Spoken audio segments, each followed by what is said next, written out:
ડિહાઇડ્રેશનની સમસ્યા માત્ર ઉનાળામાં જ નહીં પરંતુ શિયાળામાં પણ થઈ શકે છે. શિયાળામાં પણ આપણી તરસ ઘટે છે. આ સિવાય વારંવાર પેશાબ કરવા જવું અને હીટરના ઉપયોગથી પણ શરીરનું પાણી ઓછું થાય છે. આ ઉણપ સમયસર પૂરી કરવામાં ન આવે તો કિડની અને પાચન તંત્ર પર હાનિકારક અસર થઈ શકે છે.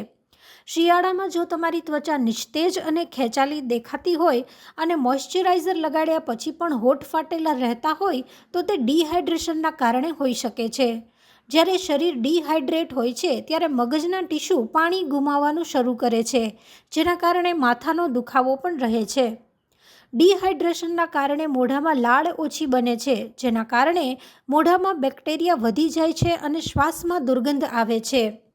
જ્યારે શરીર ડિહાઇડ્રેટ હોય છે ત્યારે અંગમાંથી ગ્લુકોઝ રિલીઝ કરવું મુશ્કેલ થઈ જાય છે, જેના કારણે અચાનક મીઠાઈ ખાવાની ક્રેવિંગ વધી જાય છે. જો તમને શિયાળામાં આવા લક્ષણો જણાય તો ચેતી જવું અને પાણી પીવાનું વધુ રાખવું.